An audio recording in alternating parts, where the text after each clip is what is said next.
And good evening once again. Day 1376 of the Trump administration. 8 days until Election Day, which will be exactly 1 week away by the end of this broadcast here on the East Coast. Here's another number. Because elections have consequences, Donald Trump has now appointed fully 1/3 of the justices on the United States Supreme Court. Justice Amy Coney Barrett confirmed tonight by your United States Senate. The vote was 52-48, all Republican votes. And because elections have consequences, Trump and Biden were both on the road in Pennsylvania today, a week out from the presidential election. And the coronavirus has never been stronger in our country. By any measure, it's now at its height thus far, right now, tonight. Average daily new cases now nearing 70,000. That's the highest since this started. Total cases topping 8.7 million. Death toll at 226,000. And the U.S. leads the world in both categories. And with the coronavirus at its height, the President of the United States is insisting with a straight face that it's going away. It's ending anyway. We're rounding the turn. It's ending anyway. What progress we've made on it, too. We understand it. We have the best testing in the world. That's why we show so many cases, because we do more testing than anybody else. But we're doing great. And, excuse me, here I am, right? I'm here too.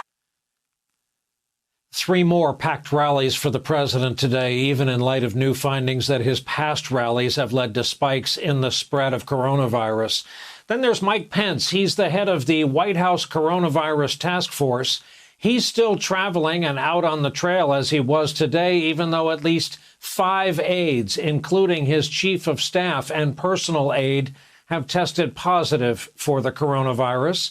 Pence himself has tested negative, but according to CDC guidelines, of course, he should be in quarantine. Trump's chief of staff was asked about the administration's response to this latest outbreak in the West Wing and to the rise in cases across the country. Here's what we heard yesterday and today. We're not going to control the pandemic. We are going to control the fact that we get vaccines, therapeutics, and other mitigation areas. Why aren't we going to get control of the pandemic? Because it is a contagious virus, just like the flu. Yeah, we're going to defeat the virus. We're not going to control it. We will try to contain it as best we can. And if you look at full context of what I was talking about is we need to make sure that we have therapeutics and vaccines. Joe Biden called out Mark Meadows by name when he criticized the White House earlier today. The White House Chief of Staff, Mark Meadows, went on television to admit to the country that the administration wasn't even trying anymore to deal with the pandemic. No caveats, just a deadly admission. And I've been saying for months, as you well know, that he waved the white flag all the way back then.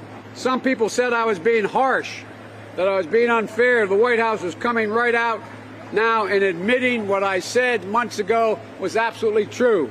You know, Mr. President, you have to have a little bit of shame, just a little bit of shame, because people are dying. The record level of infections is starting to roil the financial markets that the president so often likes to brag about. The Dow lost about 650 today. The lack of a stimulus deal, no sign of an agreement on the horizon, isn't helping. Amid all of this, there are some signs of the election tightening. USA Today is reporting Trump is making some gains in 9 out of 12 swing states, while Biden still holds the lead in 10 of those states. Meanwhile, Trump continues to cast doubt on the integrity of the election, making outlandish predictions of widespread fraud, as he did today while speaking to voters in Pennsylvania. We're watching you, Governor, very closely in Philadelphia. We're watching you. A lot of bad things happen there with the counting of the votes. We're watching you, Governor Wolf, very closely.